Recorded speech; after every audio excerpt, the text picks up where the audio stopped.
Mathematics में inverse के बारे में हम लोग सीख रहे हैं और इनवर्स के बारे में इस समय जो हम लोग सीख रहे थे वो प्रारंभिक संक्रियाओं को देख रहे थे, एलिमेंट्री ऑपरेशंस। ठीक है, एलिमेंट्री ऑपरेशन में हम लोग अब तक इन्वर्टिबल मैट्रिक्स तक कर चुके थे कि इन्वर्टिबल मैट्रिक्स क्या होती है। क्या आपको याद है कि इन्वर्टिबल मैट्रिक्स जब लास्ट टाइम बताई गई तो मैं आपको फिर से बताऊं कि व्युत्क्रमणीय आव्यूह किस आव्यूह को बोला जाता है? आंसर है जिस आव्यूह का व्युत्क्रम ज्ञात किया जा सकता हो उसे कौन सा आव्यूह कहा जाता है? व्युत्क्रमणीय आव्यूह। देखिए मैं यहाँ पर नोट कर देता हूँ, शायद ये वाली लाइन हमने नहीं लिखी थी कल, उसका पूरा थ्योरम बताई थी पर ये चीज़ नहीं लिखी थी, मैं इसको बता देता हूँ आपको।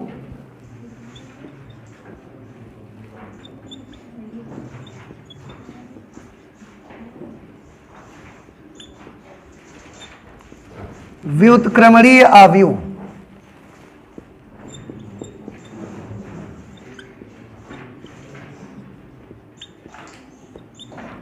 ऐसा वर्ग आव्यूह जिसका व्युत्क्रम ऐसा वर्ग आव्यूह जिसका व्युत्क्रम ज्ञात किया जा सकता है।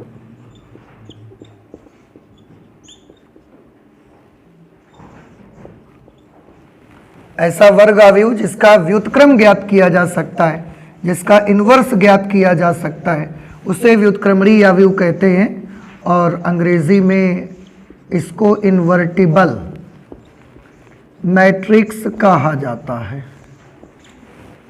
ठीक है, और इन्वर्टिबल मैट्रिक्स के बारे में हमने और भी आपको बातें बताई थी कि अगर ए और बी दो ऐसे वर्ग आव्यूह हैं कि A B is equal to B A is equal to I है तो फिर ए को बी का इन्वर्स कहते हैं और बी को ए का इन्वर्स कहा जाता है। ये हम लास्ट क्लास में भी पढ़ चुके हैं। अब आज हम लोग एक चीज पढ़ना चाहते हैं, दैट इज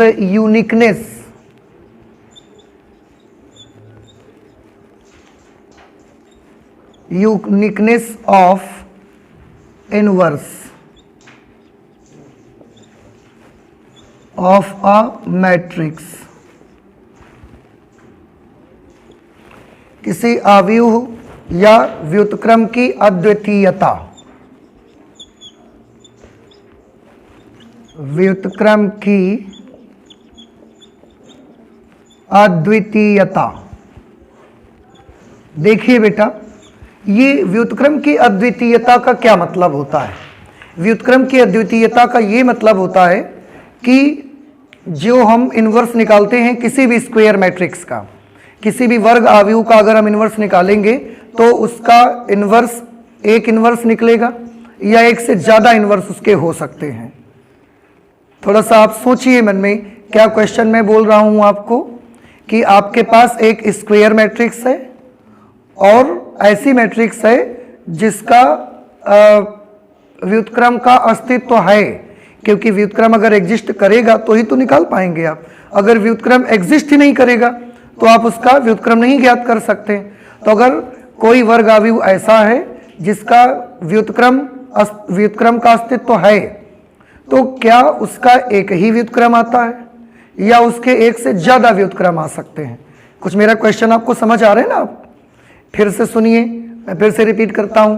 एक हमारे पास वर्ग आव्यूह है और उसका व्युत्क्रम एग्जिस्ट करता है, उसके व्युत्क्रम का अस्तित्व है, अर्थात उसका व्युत्क्रम ज्ञात किया जा सकता है। तो जब हम व्युत्क्रम ज्ञात करेंगे तो उस आव्यूह का एक व्युत्क्रम आएगा या एक से ज्यादा व्युत्क्रम आएंगे? तो आंसर है किसी भी आव्यूह जिसका व्युत्क्रम का अस्तित्व होगा उसका केवल एक ही व्युत्क्रम आएगा, एक से ज्यादा व्युत्क्रम नहीं हो सकते। इसको बोलते हैं व्युत्क्रम की अद्वितीयता। तो हम यहां पर नोट कर सकते हैं किसी वर्ग आव्यूह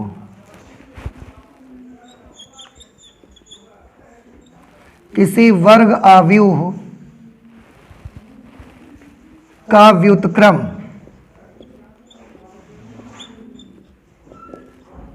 किसी वर्ग अवयव का व्युत्क्रम यदि अस्तित्व है तो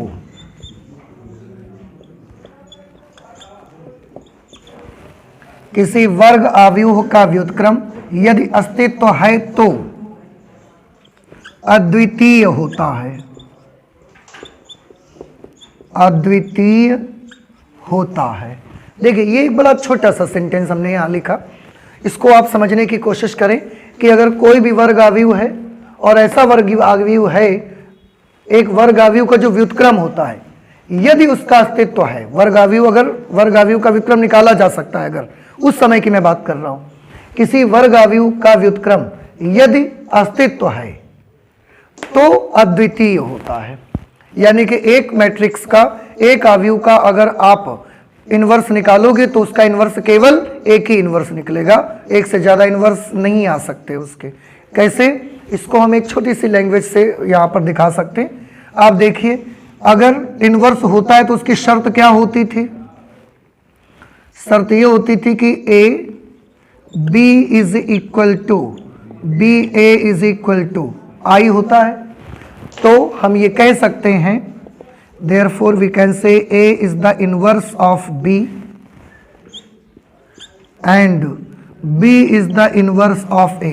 तो हम ये कह सकते हैं कि जो A है वो B का इनवर्स है और जो B है वो A का इनवर्स है, हम ये कह सकते हैं।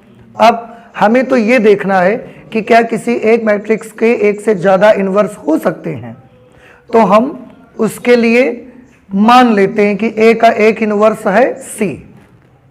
हम क्या मान लेते हैं कि A का एक इनवर्स है C। यदि C अवयव A का एक अन्य व्युत्क्रम है, पहले हमने A का व्युत्क्रम किसको माना था? B को। A का व्युत्क्रम किसको माना था? B को। अब हम माने ले रहे हैं कि C अवयव A का एक अन्य व्युत्क्रम है, तो B भी A का व्युत्क्रम है और C को भी हम A का व्युत्क्रम माने ले रहे हैं। यहां पर हम विरोधाभास का यूज करेंगे और उसके हिसाब से प्रूफ करके दिखाएंगे। थोड़ा देखो, इसको ध्यान से नहीं समझोगे तो आपको फिर प्रॉब्लम होगी। यहां पर ये वाली लैंग्वेज हमको क्या दिखाती है कि A का इनवर्स कौन है।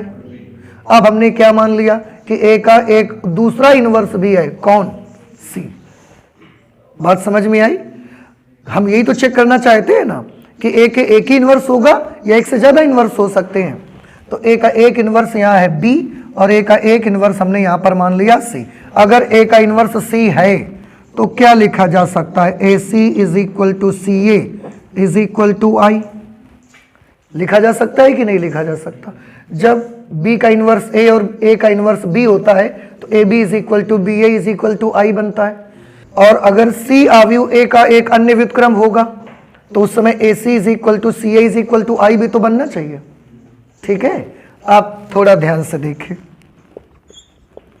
अगर मैं यहां पर B से स्टार्ट करूंगा तो आप देखिए मैं B को क्या लिख सकता हूं। क्या मैं B को BI लिख सकता हूं? B एक मैट्रिक्स है और I आइडेंटिटी मैट्रिक्स है, तत्सम का अवयव है। किसी भी मैट्रिक्स का आइडेंटिटी मैट्रिक्स से मल्टीप्लाई करोगे वही तो आ जाता है। तो B को हम BI लिख सकते हैं। ये बात समझ में नहीं आई आपको? किसी भी अवयव का अगर आप आइडेंटिटी मैट्रिक्स से मल्टीप्लाई करोगे तो वही अवयव आता है। तो अगर BI को B लिख सकते हैं तो हम B को BI भी तो लिख सकते हैं। अब थोड़ा ध्यान से देखें कि इसको मैं यहां कर देता हूं जरा। B की जगह हमने B लिखा, I की जगह पर हम क्या लिख सकते हैं?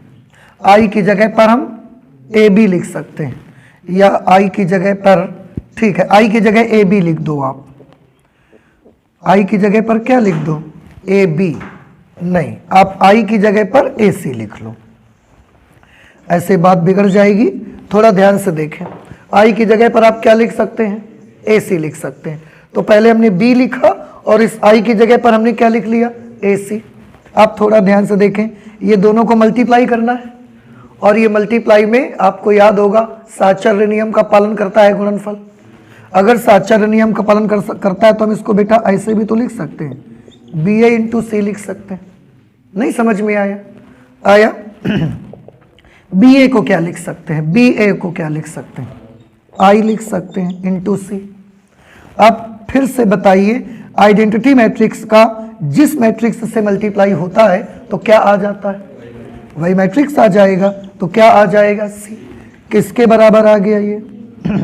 इसका मतलब क्या हुआ कि ए के दो इनवर्स माने थे आपने।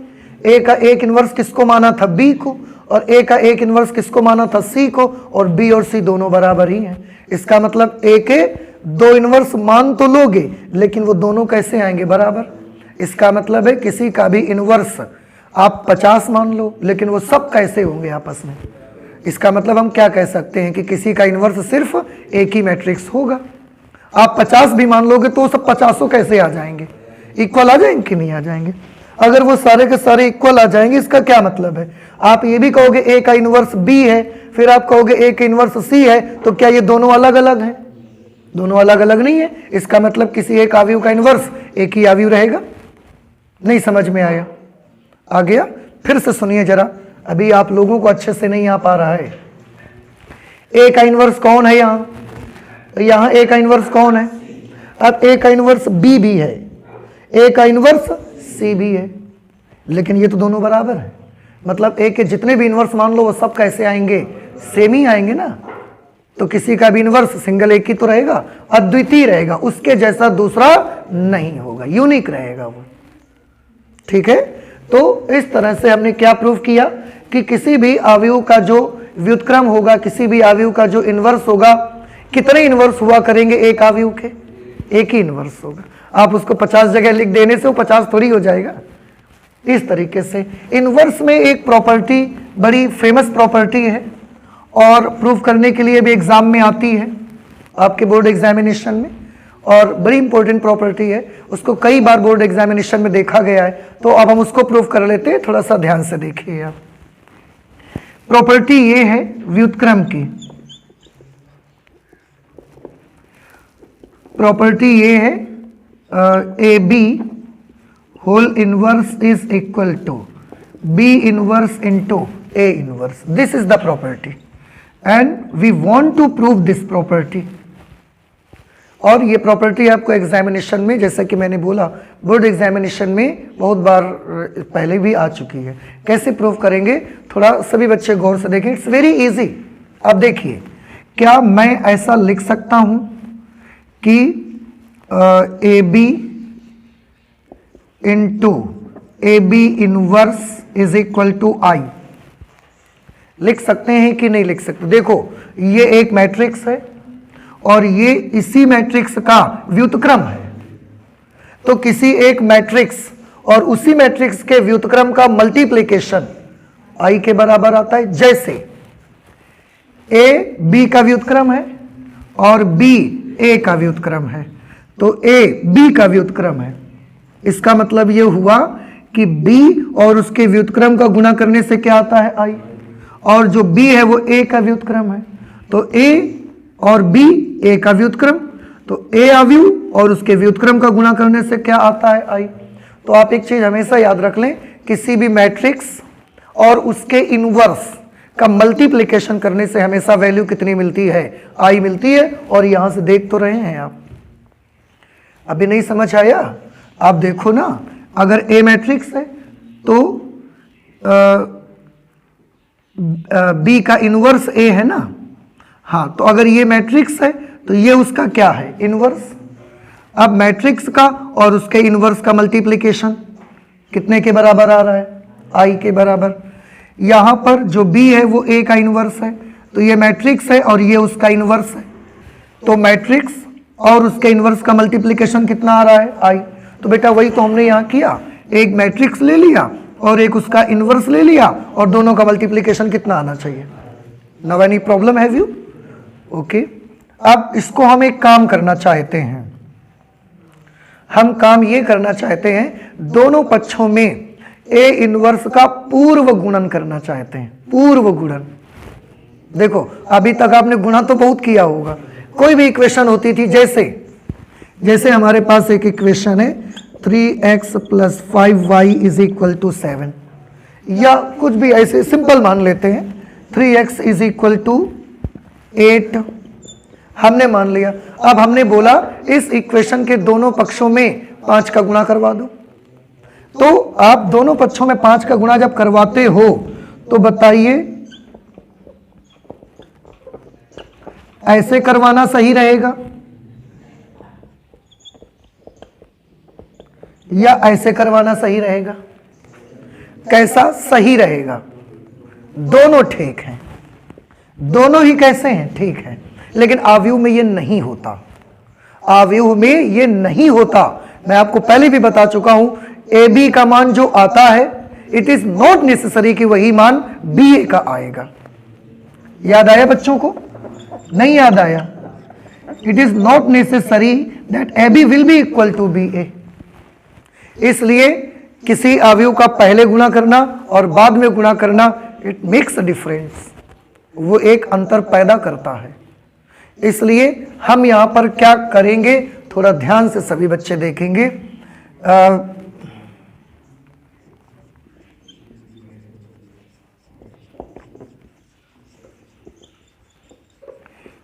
प्री मल्टीप्लाइंग बाई, देखो मैं आपको इसको प्रूव करने का एक बड़ा सिंपल सा तरीका बता दूं। मुझे ये सब हटा देना है यहाँ से, क्योंकि मुझे लेफ्ट साइड में लाना क्या है, यही बचना चाहिए बस। और मैं इसको हटाना चाहता हूं, तो मैं इसको कैसे हटा सकता हूं? Pre multiplying by A inverse on both sides. क्या मतलब हुआ? दोनों पक्षों में ए इनवर्स से पूर्व गुणन करने पर, प्री मल्टीप्लाइंग मैंने लिखा है, केवल मल्टीप्लाई नहीं लिखा, प्री का मतलब पहले, और जब बाद में गुणा करेंगे तो हम बोलेंगे पोस्ट मल्टीप्लाइंग, उसको बोलेंगे। कुछ समझ में आ रहा है? तो ये फर्क होता है इसमें कि आप जब किसी दोनों तरफ अगर मल्टीप्लाई किसी चीज का कर रहे हैं, किसी मैट्रिक्स का, तो वो आप पहले गुणा कर रहे हैं या बाद में गुणा कर रहे हैं, इट मेक्स अ डिफरेंस। जैसे कि मैंने बोला, ये अंतर बना देता है उसमें। तो मैं pre multiplying by A inverse on both sides, दोनों तरफ मैं ए इनवर्स का गुणा पहले करना चाहता हूं, पूर्व गुणन करना चाहता हूं। तो A inverse into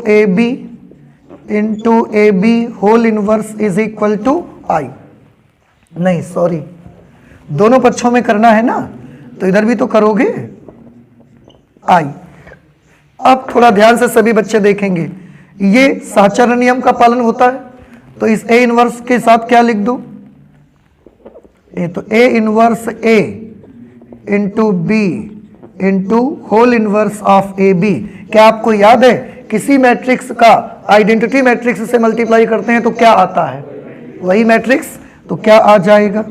A inverse आ जाएगा। समझ आया? अब ए इनवर्स ए की वैल्यू क्या होगी? आई। कोई मैट्रिक्स है और उसी का उसके इनवर्स से मल्टीप्लाई करवा रहे हैं, तो उसकी वैल्यू कितनी आएगी? ये चीज बेटा आप याद ही कर लो। ए इनवर्स या ए इनवर्स ए, इस टाइप की सारी वैल्यू किसके बराबर हुआ करेगी? आई के इक्वल होगी। तो ए इनवर्स ए की वैल्यू कितनी हो जाएगी? इसकी जगह आई लिख दिया, और ये क्या लिख दिया हमने? बी लिख दिया, और साथ में कौन है? A B inverse is equal to A inverse. फिर से आप देखो, आई बी किसी भी मैट्रिक्स का आइडेंटिटी मैट्रिक्स से मल्टीप्लाई करो, या किस आइडेंटिटी मैट्रिक्स का किसी मैट्रिक्स से मल्टीप्लाई करो, तो उसकी वैल्यू क्या आती है? वही मैट्रिक्स आती है। तो क्या आएगा? बी, और उसके साथ A B whole inverse is equal to A inverse. ठीक है, अब हमने ए को तो हटा लिया, बी भी हटाना है। तो दोनों पक्षों में क्या करना चाहिए? बी इनवर्स से प्री मल्टीप्लाई इसमें भी करेंगे, पहले करेंगे तभी तो ये हटेगा। तो pre multiplying by B inverse,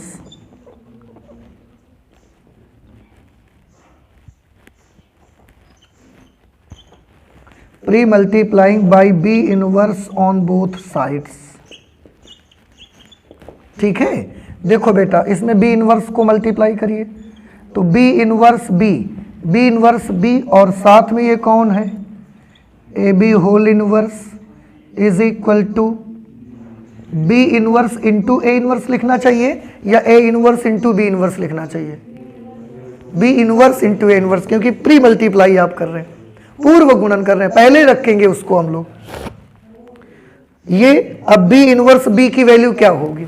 जैसे ए इनवर्स ए आई होता है, तो बी इनवर्स बी क्या होगा? आई हो जाएगा। इसको अब हम यहां से हटा देते हैं क्योंकि ये आप कर चुके हैं।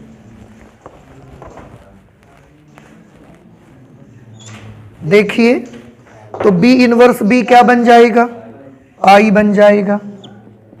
और उसके साथ में A B inverse is equal to B inverse into A inverse. ठीक है, अब गौर से देखिए जरा, किसी मैट्रिक्स का आइडेंटिटी मैट्रिक्स से मल्टीप्लाई करोगे तो क्या आएगा? वही मैट्रिक्स आएगा। तो क्या हो जाएगा? A B whole inverse is equal to B inverse into, और आप देखिए यही आपको प्रूव करना था, यही हमारा प्रॉपर्टी थी। नहीं समझ में आया? So this is most important property, और पिछले कई एग्जामिनेशन में, यूपी बोर्ड एग्जामिनेशन में इस प्रॉपर्टी को भी देखा गया है। क्या आप सभी बच्चों को ये प्रॉपर्टी समझ में आई? स्टार्ट कहां से करना है बताइए? A B inverse is equal to ये लाना है, तो स्टार्ट हम कहां से करेंगे? स्टार्ट हम करेंगे ए बी लेंगे और ए बी इनवर्स लेंगे, दोनों का मल्टीप्लिकेशन आई से, और फिर पहले ए हटाने के लिए ए इनवर्स को प्री मल्टीप्लाई करेंगे, फिर बी हटाने के लिए बी इनवर्स से प्री मल्टीप्लाई कर देंगे, और इस तरीके से हमारा आंसर आ जाएगा। क्या ये बात आपको समझ में आई कि नहीं आई? आ गई? प्लीज आप नोट कर लें जल्दी से इसे। हमारा जो नेक्स्ट आर्टिकल है वो है प्रारंभिक संक्रियाओं द्वारा आव्यूह का व्युत्क्रम ज्ञात करना। देखिए, अब वो बारी आ चुकी है, वो टाइम आ चुका है जो लगातार पिछली क्लास से अभी तक हम लोग इंट्रोडक्शन पढ़ रहे थे कि एलिमेंट्री ऑपरेशन के द्वारा हम व्युत्क्रम ज्ञात करना चाहते हैं। तो वो टाइम आ चुका है कि आप इनवर्स कैसे ज्ञात करेंगे, उसका तरीका क्या है, उसके लिए क्या मेथड है, तो उसको आप गौर से समझिएगा और यही तरीका यूज करेंगे किसी भी मैट्रिक्स का इनवर्स फाइंड आउट करने के लिए। ओके, जरा ध्यान से देखेंगे सभी बच्चे कि यदि x a व b, ठीक है, हमारे पास तीन आव्यूह हैं x a और b, समान कोटि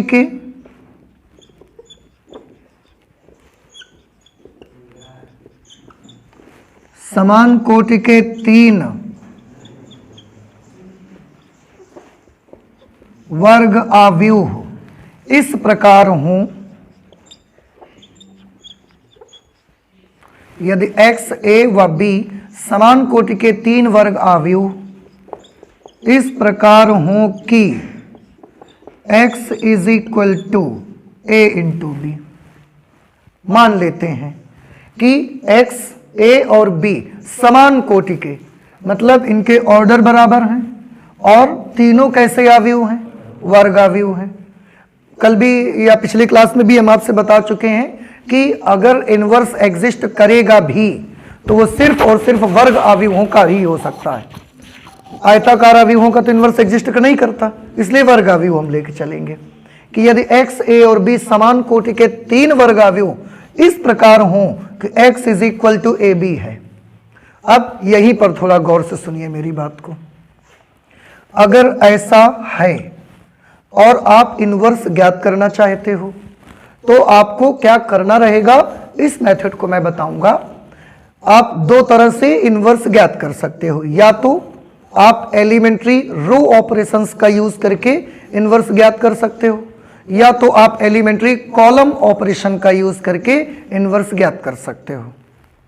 मैं दूसरी भाषा में बात करूं अगर, तो आप प्रारंभिक पंक्तियों की संक्रिया का यूज करके आप इनवर्स पता लगा सकते हैं, और प्रारंभिक संक्रियाओं में स्तंभों में प्रारंभिक संक्रियाओं का यूज करके भी आप इनवर्स पता लगा सकते हैं।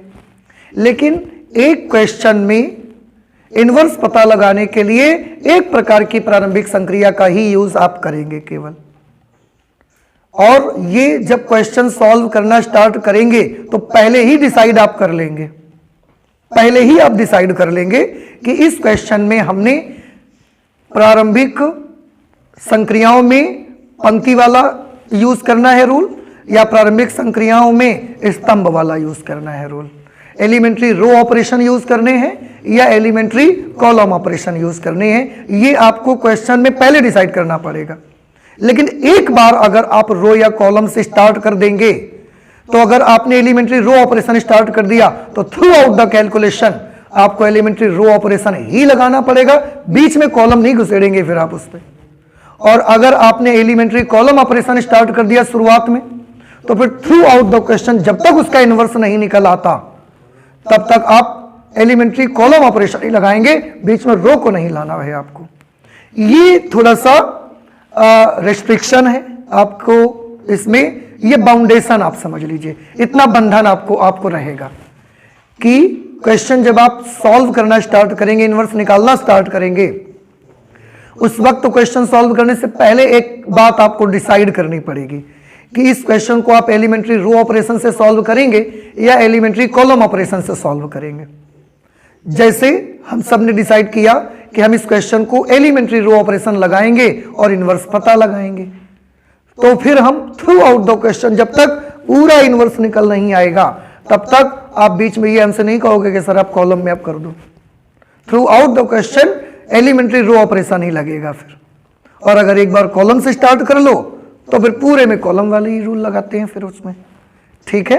अच्छा, अब अगर आप रो ऑपरेशन स्टार्ट करेंगे, रो ऑपरेशन अगर आप लगाते हैं तो ध्यान से देखिए, अगर आप एलिमेंट्री रो ऑपरेशन लगाते हैं, इन एलिमेंट्री रो ऑपरेशंस, आपको एक चीज याद रखनी है कि ये जो x is equal to a into B है, इसमें आप इंटरचेंज करेंगे। इंटरचेंज 3 मैट्रिसेस आपके सामने हैं, इसमें किन्हीं 2 में इंटरचेंज किया जाएगा। कौन से 2 में इंटरचेंज किया जाएगा? तो एक इसमें इंटरचेंज किया जाएगा और एक इसमें इंटरचेंज किया जाएगा। इसमें इंटरचेंज नहीं किए जाएंगे। बात समझ रहे हैं आप?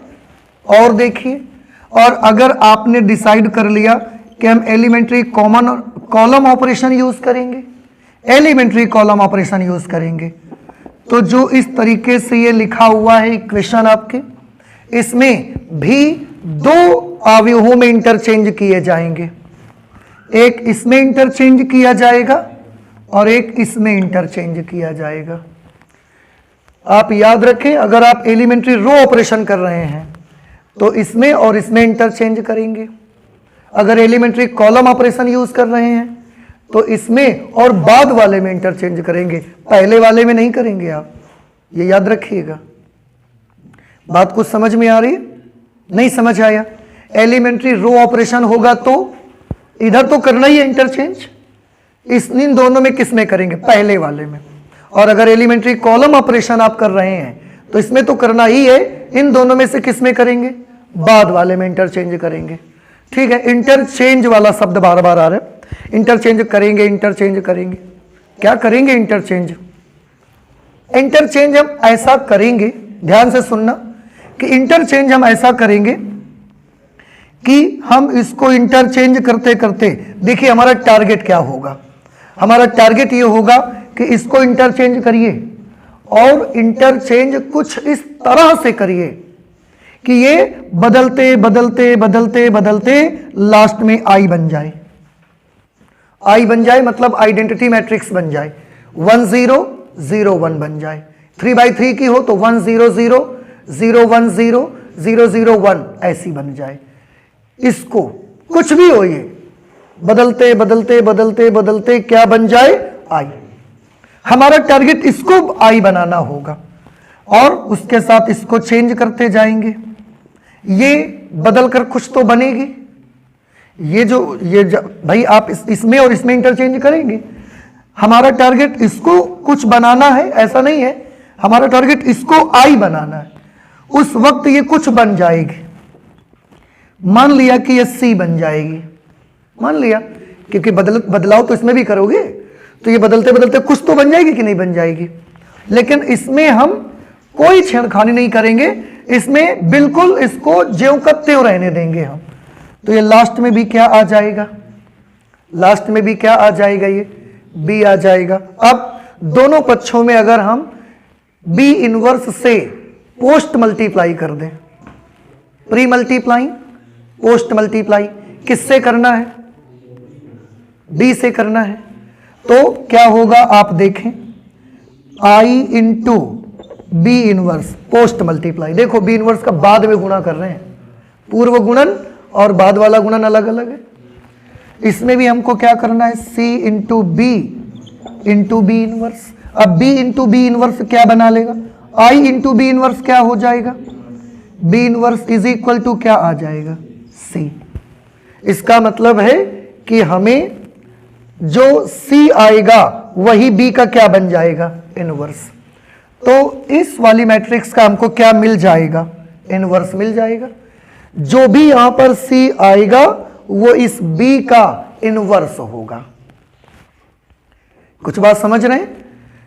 बदलते जाओगे, इसको ऐसा ही बी बी बी लिखते चले जाओगे, तो लास्ट में जो सी आ जाएगी ना, यही क्या होगी, यही बी का व्युत्क्रम आ जाएगी। बात समझ आई आपको? और अगर आप एलिमेंट्री कॉलम ऑपरेशन करोगे तो उसमें इसको इंटरचेंज करेंगे और इन दोनों में बाद वाले को करेंगे, इसको नहीं करना है। और इसको बदलेंगे तो इसको क्या करेंगे, बदलते इसको हम इतना बदलेंगे कि इसको क्या बना देंगे, आइडेंटिटी मैट्रिक्स बना देंगे। ये वैसा ही लिखते रहेंगे, ए ही लिखते रहेंगे इसको, और इंटरचेंज इसके साथ इसमें भी हो रहे होंगे। जो इंटरचेंज इसमें करेंगे वही इसमें करना है। तो ये भी तो बदलते कुछ बदल जाएगा, ये आ जाएगा। हमने मान लिया बदलते ये क्या बन गया, सी। अब दोनों साइड अगर हम ए इनवर्स से प्री मल्टीप्लाई कर दें, ए इनवर्स से प्री मल्टीप्लाई, तो ए इनवर्स आई क्या हो जाएगा, ए इनवर्स, और ए इनवर्स इंटू ए क्या बन गया, आई इंटू सी क्या होगा, सी। तो आप देख रहे हैं अगर आपने इसको बदलते आई बना दिया तो जो ये सी यहां पर मिलेगा वो ए का क्या होगा, इनवर्स। देखिए आप, अगर आप इसको इंटरचेंज करते जाएंगे, इसको इंटरचेंज करते जाएंगे, तो यहां जो बाद में जब ये आई बन जाएगा, हमारा मेन टारगेट इसको आई बनाना है, उसको आई बनाना है। जब ये आई बन जाएगा उस समय ए के साथ जो भी अवयव मिलेगा आपको वो ए का क्या होगा, इनवर्स होगा। देख लो ना, आपके सामने आ रहा है। समझ आया? तो एलिमेंट्री रो ऑपरेशन और एलिमेंट्री कॉलम ऑपरेशन में इस तरह के हम लोग इंटरचेंज करेंगे। अब ये चीज आपको उतनी ज्यादा भी कम समझ आएगी, कम क्लियर होगी। मैं इसको एक थोड़ा यहां पर मैं और अच्छे से लिख देता हूं, आप ध्यान से देखिए। एलिमेंट्री रो ऑपरेशन और एलिमेंट्री कॉलम ऑपरेशन, इसको हम ऐसा लिखा करेंगे। देखो जैसे हमें किसी भी मैट्रिक्स ए का इनवर्स निकालना है, किसी भी मैट्रिक्स ए का इनवर्स निकालना है और एलिमेंट्री रो ऑपरेशन से निकालना है। मैट्रिक्स ए का इनवर्स चाहिए और एलिमेंट्री रो ऑपरेशन से निकालना है, तो हम इसको कैसे लिखेंगे, देखो ध्यान से। हम इसको लिखेंगे A is equal to I into ए।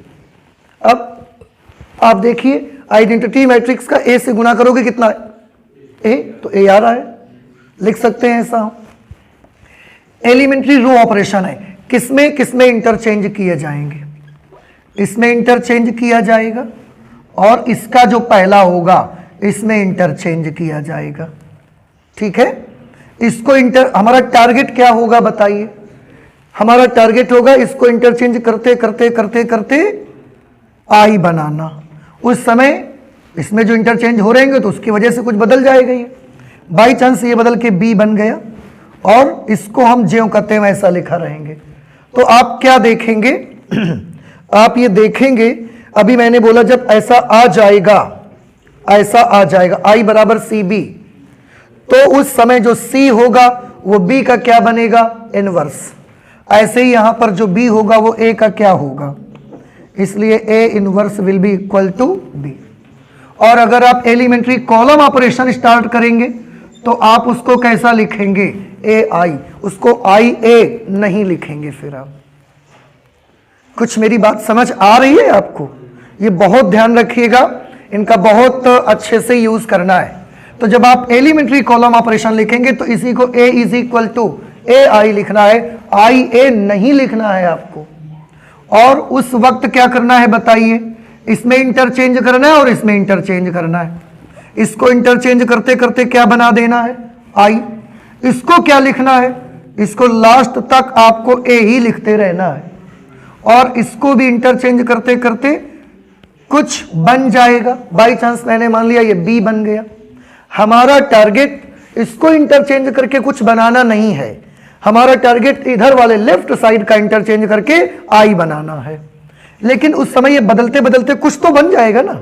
अगर बी बन गया तो इसके मुताबिक हम क्या बोल सकते हैं बताओ, हम बोल सकते हैं कि जो सी है वो ए का क्या है, इनवर्स। ए का इनवर्स सी है, तो हम यहां क्या बोल सकते हैं, ए का इनवर्स कौन है, बी। तो चाहे हम एलिमेंट्री रो ऑपरेशन से निकालेंगे तो भी ए का इनवर्स बी आ जाएगा, एलिमेंट्री कॉलम ऑपरेशन से निकालेंगे तो भी ए का इनवर्स बी आ जाएगा हमारा। लेकिन अगर आप elementary row operation, elementary column operation कर रहे हैं तो लिखावट का तरीका और ये सारी चीजें आपको बहुत याद रखने हैं। बदलाव किसमें किसमें होगा ये भी आपको ध्यान रखना है। इंटरचेंज क्या होंगे वो हम पिछली क्लास में 3 इंटरचेंज आपको बताए गए थे बेसिक, उन्हें आप रो में भी अप्लाई कर सकते हैं, कॉलम में भी अप्लाई कर सकते हैं। ठीक है, तो आप प्लीज इसे नोट करें। और इसके बाद में एक क्वेश्चन आपको सॉल्व करके दिखाता हूं एग्जाम्पल, उससे आपको ज्यादा अच्छे से आइडिया और मिलेगा और आपको ये करना भी आने लगेगा। हटा देते हैं हम इसको, ठीक है। एग्जाम्पल नंबर 22 हम आपको सॉल्व करके दिखाते हैं, आप ध्यान से देखें। लिखा है प्रारंभिक संक्रियाओं के प्रयोग द्वारा अवयव a is equal to 1 to 2 - 1 का व्युत्क्रम ज्ञात करिए। आपको क्या पता लगाना है, इसका व्युत्क्रम। अब जब व्युत्क्रम पता लगाना है तो क्या तरकीब बताई है मैंने, बताइए। सबसे पहला काम आपका क्या होगा, सबसे पहला काम आपका ये होगा, ये डिसाइड कर लीजिए कि आपको एलिमेंट्री रो ऑपरेशन से करना है या एलिमेंट्री कॉलम ऑपरेशन से करना है, बताइए। एलिमेंट्री रो ऑपरेशन से, एग्जाम्पल ने रो ऑपरेशन से किया, हम भी करके आपको दिखाते हैं, आप ध्यान से देखो, थोड़ा हेल्प भी मिलेगी आपको और आपको अच्छा भी लगेगा। तो देखिए मैं यूज कर रहा हूं एलिमेंट्री रो ऑपरेशन। मैंने पहले लिख दिया कि मैं पूरे थ्रू आउट क्वेश्चन में एलिमेंट्री रो ऑपरेशन का यूज करूंगा। और जब एलिमेंट्री रो ऑपरेशन का यूज करते हैं तो कैसे लिखा जाएगा, a is equal to I into A. तो हम इसको लिखेंगे a is equal to I into A, ठीक है। अब a की जगह इसको वैल्यू लिखोगे 1 2 2 - 1, i की जगह i की वैल्यू लिखोगे 1 0 0 1। हमने इसको 3/3 का क्यों नहीं लिखा, क्योंकि ये हम पहले ही अभी बता चुके हैं x a एंड b समान कोटि के वर्ग अवयव, तो कोटि समान होनी चाहिए उनकी, ऑर्डर चेंज नहीं कर सकते आप। a की जगह पर क्या लिखोगे, a ही लिखेंगे, क्यों, क्योंकि मैं बार बार आपसे बोल रहा था इसको आप बिल्कुल बदलेंगे नहीं, ज्यों कहते हो आप लिख देंगे। ज्यों कहते हो का मतलब a की जगह मान नहीं लिखेंगे, a ही लिखा रहने देंगे आप, ठीक है। अब बताइए इंटरचेंज किसमें किसमें होगा, क्योंकि एलिमेंट्री रो ऑपरेशन है, इसमें होगा और इसमें, इसको आप हर बार ऐसा ही लिखे रहने दो। और इंटरचेंज करना कैसा है, इंटरचेंज ऐसा करना है कि करते करते हमको इसको क्या बना देना है, आई बना देना है। और उसके लिए वो 3 एलिमेंट्री ऑपरेशंस आपको बताए गए हैं, उनमें से किसी का भी यूज करते रहो, किसी का भी यूज करते रहो उस रूल के अकॉर्डिंग, और इसको आई बनाओ। अब आई बनाना है तो हमको इसको कैसे बनाना होगा, देखो मैं अगर आपसे बोलूंगा कि किसी चीज को ये बना दो, जैसे आप एक बहुत बड़े डॉक्टर हैं, सर्जन हैं, और मैंने आपको बोला कि ले एक आदमी को मैं आपके सामने लाया और मैंने बोला कि इसको बदल करके ये वाला हीरो बना दो, ऐसा सर्जरी कर दो इसकी, ऐसी इसकी प्लास्टिक सर्जरी करो कि इस आदमी को बदलकर ये वाला हीरो बना दो। तो आप क्या करोगे, पहले आप उस हीरो को देखोगे ना कि वो कैसा होता है, तब तो इसको बदलाव करोगे और बदलते बदलते इसको धीरे धीरे क्या बना दोगे, वो बना दोगे। हमको इसको क्या बनाना है बताइए, आई। तो आपको आई दिमाग में रहना चाहिए कि आई होता कैसा है, तभी तो आप उसको आई बनाओगे। आई कैसा होता है, आई होता है 1 0 0 1। तो कुछ भी करो वही 3 ऑपरेशन यूज करो और इसको कुछ करके ऐसा बना दो, समझ आया। चलिए उसके लिए यहाँ 1 होना चाहिए, यहाँ 0 होना चाहिए, यहाँ 0 होना चाहिए और यहाँ पर क्या होना चाहिए, 1 होना चाहिए। तो यहाँ 1 होना चाहिए, तो यहाँ 1 है, देखो कोई प्रॉब्लम नहीं हमको। यहाँ 0 चाहिए हमको। अब याद करो, इसको सोचो, उन 3 ऑपरेशंस में कौन सा लगा सकते हैं। हमें तो एक चीज समझ आ रही है कि, लेकिन अगर इसमें हम इसको ऐड कर देंगे तो ये नंबर 1 से बदल जाएगा। तो एक काम, यहां 0 बनाना है, देखो यहां भी 0 बनाना है, यहां भी 0 बनाना है। मैं एक काम करता हूं, इसका डबल करके इसमें मैं माइनस कर देता हूं। देखिए मैं कैसे लिखूंगा, ध्यान से सुनिए। हम लिख रहे हैं R2 changes to R2 minus 2R1। ये जो लाइन R1 है इसमें 2 से मल्टीप्लाई करेंगे और फिर R2 में उसको माइनस कर देंगे। आप ये सोच सकते हो कि माइनस वाला तो रूल नहीं बताया गया था, प्लस वाला बताया गया था। तो बेटा प्लस माइनस एक साथ ही तो चलेंगे। अगर आप ये कहोगे कि माइनस वाला रूल नहीं बताया गया तो फिर हमको ये कहना पड़ेगा। अब आपके सामने मैं प्लस करे दे रहा हूं, देखिए, ठीक है। लेकिन अगर आप प्लस कर सकते हैं तो आप क्या कर सकते हैं, आप माइनस भी कर सकते हैं। तो अगर आप ऑब्जेक्ट करोगे कि सर प्लस वाला रूल था, माइनस का रूल नहीं था, तो हम फिर ये करके दिखा देंगे आपको। करना मुझे वही है, तो हम प्लस भी कर सकते हैं और माइनस भी कर सकते हैं। ये कौन सा वाला रूल था बताइए, तीसरा था, पहला था कि दूसरा था? ये तीसरा था। पहले में हमने आपको बताया था R1 इंटरचेंज्ड विथ R2 और C1 इंटरचेंज्ड विथ C2। दूसरा बताया गया था R1 चेंजेस टू, और किसी भी नंबर से आप मल्टीप्लाई कर सकते हैं, मैंने बोला था। तो 2R1 और C1 चेंजेस टू 2C1। फिर एक बताया था R1 changes to R1 plus 2R2 और इसमें था C1 changes to C1 plus 2 से 2। तो ये कौन सा रूल हमने लगाया इसमें बताइए, थर्ड लगाया। तो और लिखा कहाँ जाएगा, R2 में लिखा जाएगा। R1 तो चेंज नहीं होगी, तो R1 को आप ज्यों करते हो ऐसा ही नोट कर दीजिए। अब R2 में नए एलिमेंट्स लिखे जाएंगे, तो कौन से एलिमेंट लिखे जाएंगे, R1 का दुगना करेंगे, जो आएगा उसमें उसे R2 में माइनस कर देंगे। तो R1 का दुगना करो बेटा, 1 का 2 गुना करोगे कितना आया, 2। उस 2 को इस 2 में माइनस कर दो, 0। यहां 0 बन गया। इसका 2 गुना करिए, 4, और उसको इसमें से माइनस कर दीजिए। तो -1 में -4 करोगे, -5। अब यही एलिमेंट्री ऑपरेशन इसमें भी आपको यूज करना है। देखो वहां मैंने क्या लिखा है, इसमें यूज करिए। तो फर्स्ट रो तो सेम वैसी लिख दी जाएगी। अब इसका डबल करोगे तो कितना आएगा, 2। उस 2 को 0 में माइनस करोगे, -2। इस 0 को 2 गुना करिए तो कितना आएगा, 0। फिर उसे 1 में माइनस कर दीजिए तो 1। और ये ए आप वैसे ही लिखते रहोगे, इसमें कोई परिवर्तन नहीं करोगे आप। अब थोड़ा ध्यान से देखिए, मुझे यहां पर कितना लाना है, 1, और यहां पर कितना लाना है, 0। ठीक है, एक काम कर दो कि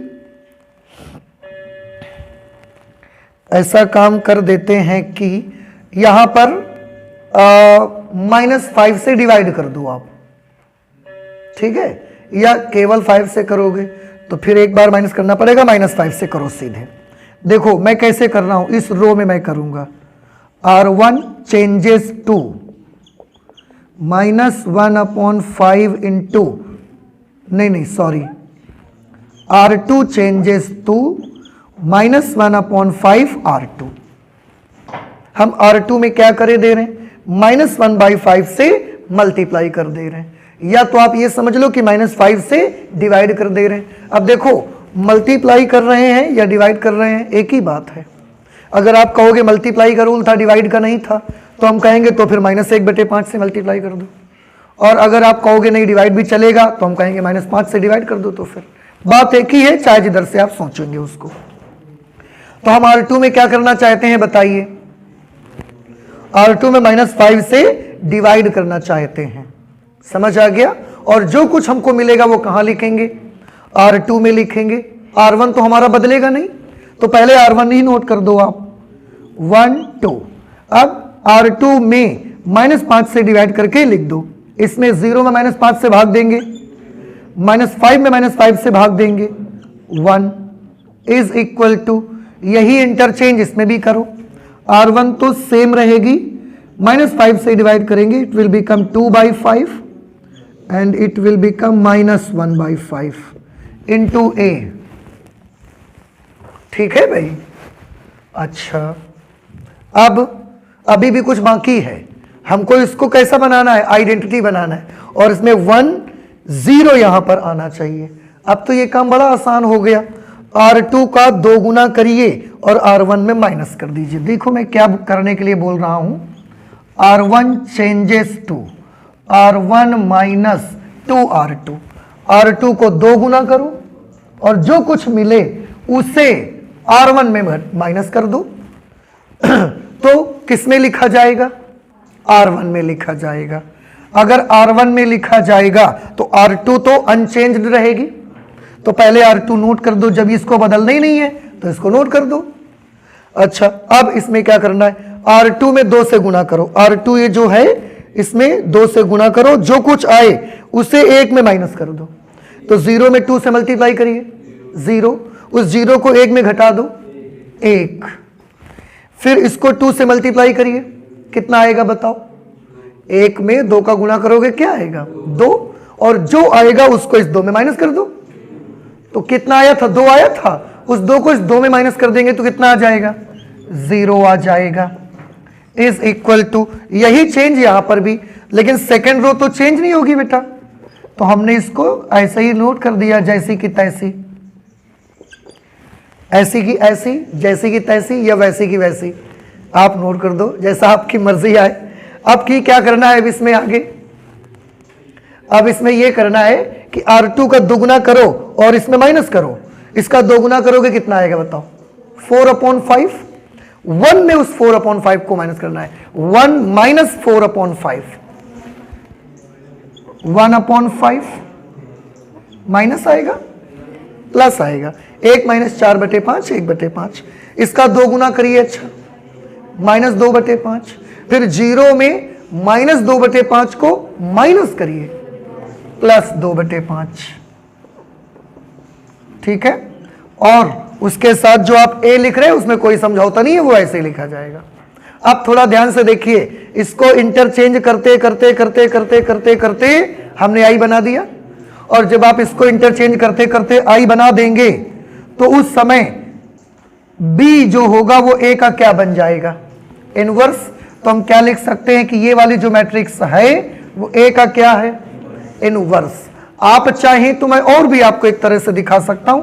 ये क्या बन गई है बताइए? देखो बेटा ध्यान से सुनो, या तो यहीं से आप लिख दो, क्या लिख दो?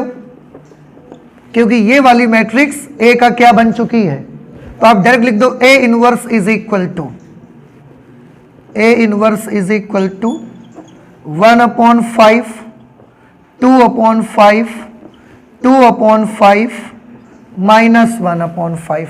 A इनवर्स लिख दो डायरेक्ट। अगर आपको अचानक से लगता है अरे ये कहां से भाई इन्होंने जबरदस्ती लगा दिया, तो आप देख लो ना ये क्या बन चुकी है? I। ये जो भी मैट्रिक्स है उसको मैंने अभी एक बार के लिए नोट कर दिया, और इनटू क्या लिखा है? A। हम दोनों पक्षों में A इनवर्स से पोस्ट मल्टीप्लाई करना चाहते हैं, पोस्ट मल्टीप्लाई, बाद में गुणा। तो करिए, I into A inverse is equal to 1/5, 2/5, 2/5 -1/5 A into A inverse. अब आप जानते हो A इंटू इनवर्स क्या होता है? I। और इस मैट्रिक्स का I से मल्टीप्लाई करोगे तो क्या आएगा? यही मैट्रिक्स आएगी। इधर I को A इनवर्स से मल्टीप्लाई करोगे, A इनवर्स 1/5, 2/5, 2/5 -1/5 ये ए इनवर्स की वैल्यू आ जाएगी। तो चाहे तो आप ये करना सीख लो, और अगर आपको अंदर से भरोसा नहीं होता है, विश्वास नहीं होता है, तो ये करना सीख लो फिर आप, ठीक है। लेकिन मैं तो कहूंगा यही करना सीख लो आप। जैसे ही इधर वाला आई बनता है तुरंत ए इनवर्स वाला बस इसके इक्वल लिख दो आप। वो हमने इसके पहले हम बेसिक में तो पूरा कर चुके हैं ना इसको। आप बताइए ये मेथड आपको समझ आया कि नहीं आया? पक्का? तो अब प्लीज आप इसे नोट करना पसंद करेंगे? नोट कर लीजिए। एग्जाम्पल नंबर 23 आपने अभी भी किया एलिमेंट्री रो ऑपरेशन के द्वारा। अब देखना हमें ये है कि क्या अगर हम इसको एलिमेंट्री कॉलम ऑपरेशन से करते तो भी आंसर आता, और यही आंसर आता कि कुछ बदल जाता। चलिए देखते हैं। अब हम लोग सॉल्व करेंगे एलिमेंट्री कॉलम ऑपरेशन, और अब आप लोग भी समझने लगे हो इसलिए मैं आपसे भी हेल्प लूंगा। बताइए मुझको कैसे लिखा जाए, पहले तो ये बताइए। एलिमेंट्री कॉलम ऑपरेशन यूज कर रहे हैं, very good. A is equal to A I लिखा जाए, ठीक है। ए की जगह पर क्या नोट करेंगे इसको? 1 2 2 माइनस 1। ए की जगह पर क्या लिखा जाए? ए की जगह पर ए ही लिखा जाए। मैं पहले से भी बोल रहा हूं ए को आप कुछ चेंज नहीं करेंगे, कोई परिवर्तन नहीं। और आई की जगह पर आई की वैल्यू लिख देंगे। आई की जगह पर आई की वैल्यू 1 0 0 1। और इस बार आपको एलिमेंट्री कॉलम ऑपरेशन करने हैं। कॉलम में ही कुछ ऐसे चेंजेस करने हैं जिससे चेंज करते करते इसको क्या बना देना है? आई बना देना है। तो चलिए स्टार्ट करते हैं फिर करना। सबसे पहले एक काम करते, देखो यहां तो ऑलरेडी 1 है, इसको मत बिगाड़ो। यहां 0 बनाना है तो ऐसा कर दो ना, इसका डबल करके इसमें माइनस कर दो। देखिए क्या मैं बोल रहा हूं, C2 changes to C2 minus 2C1। First column में 2 से मल्टीप्लाई करेंगे और जो कुछ मिलेगा उसे C2 में माइनस कर देंगे। लिखा कहां जाएगा? C2 में लिखा जाएगा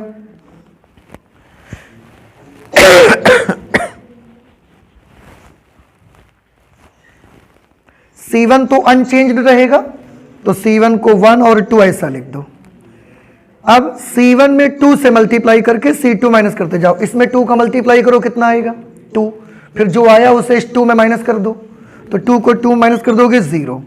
इसमें 2 से मल्टीप्लाई करिए 4, 4 आया उसे -1 में माइनस करिए, तो -1 -4 -5। यही इंटरचेंज आपको इसमें भी करना है। तो C1 तो अनचेंज रहेगी, तो C1 को हमने 1 0 लिख दिया। आप इसका डबल करके इसमें माइनस करो, इसका डबल करोगे तो 2 आएगा, इसमें माइनस कर देंगे तो कितना हो जाएगा? -2। इसका डबल करेंगे 0 आएगा, उस 0 को 1 में माइनस कर देंगे तो 1 आ जाएगा, ठीक है। अच्छा, एक तो हमने कर लिया, इसको 0 बना लिया। अब आप चाहो तो फिर इसको वही काम कर सकते हो आप, -5 से C2 को डिवाइड कर दो। C2 changes to -1/5 into C2।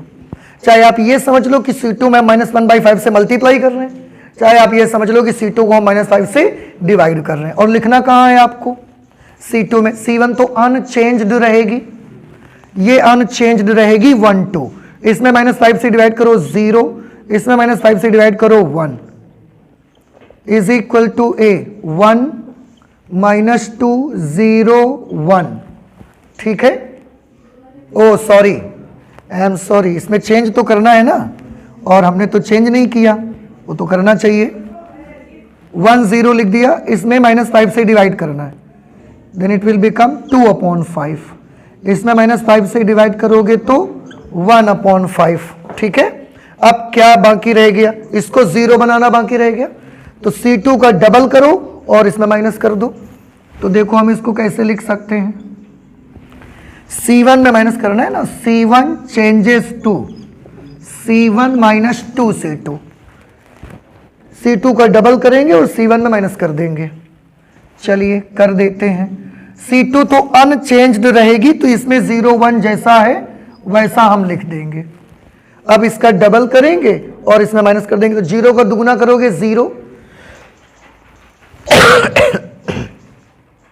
Sorry, और 1 में उस 0 को माइनस कर देंगे तो 1, इसका डबल करेंगे कितना आएगा 2, फिर उस 2 को इस 2 में माइनस कर देंगे 0 इज इक्वल टू a, और यही इंटरचेंज इसमें भी आपको करना है। तो क्या करना है, C1 में तो C1 में ही लिखना है, अच्छा C2 अनचेंज्ड रहेगी, तो C2 को हमने ये कर दिया 2/5 माइनस 1/5, ठीक है। C1 में क्या करना है, C2 का डबल करके C1 में माइनस कर देना है, C2 2/5 का डबल करिए 4/5, उसे 1 में माइनस कर दीजिए, तो एक में 4/5 माइनस होगा 1/5, इसका डबल करेंगे -2/5, उसे 0 में माइनस कर देंगे, तो ये आ जाएगा +2/5। अब हमने इसको इतना इंटरचेंज किया कि ये बाद में क्या बन गया i, और जब ये i बन गया तो ये चीज लिखी हुई है, ये मैट्रिक्स, ये इसका इनवर्स बन गई। तो सीधे कुछ नहीं करना आपको, A inverse is equal to 1/5, 2/5, 2/5 and -1/5। अब आप आंसर मैच करिए, यही पिछले वाले में भी आया था जब हमने एलिमेंट्री रो ऑपरेशन किया था। तो हमारा मेन टारगेट क्या रहा करेगा, मेन टारगेट हमारा ये रहेगा, चाहे हम एलिमेंट्री रो ऑपरेशन यूज करें, चाहे हम एलिमेंट्री कॉलम ऑपरेशन यूज करें, मेन टारगेट हमारा ये रहेगा कि लेफ्ट हैंड साइड वाली मैट्रिक्स को क्या बनाना होगा, i। और एक चीज सुन ले, क्या डायरेक्ट जब A इनवर्स बराबर ये लिख दिया तो ये कैसे आ जाता है, ये मालूम रहेगा आपको। अगर कोई कहेगा आप यहां तक लाए और इसके बाद डायरेक्ट A इनवर्स बराबर ये लिख दिया आपने, तो आप उनको दिखा सकेंगे कि क्यों लिख दिया हमने, ठीक है, ओके। तो ये हमने आपको क्वेश्चन करके दिखाया, एग्जांपल नंबर 23, 2/2 का था, इजी था, इजी से आप समझोगे तो डिफिकल्ट वाले भी करना शुरू कर दोगे। तो आज हम 23 एग्जांपल रखेंगे, जब हम लोग नेक्स्ट क्लास में मिलेंगे तो हम आपको 24 नंबर एग्जांपल और 25 नंबर एग्जांपल करेंगे, फिर इसके बाद एक्सरसाइज भी सॉल्व करेंगे। आई होप कि ये चीजें आपको समझ आ रही होंगी। तो आज हम मैथमेटिक्स में इतना ही रखेंगे, आगे और भी बहुत सारी पढ़ाई करेंगे, लेकिन नेक्स्ट क्लास पे करेंगे। Okay, thank you.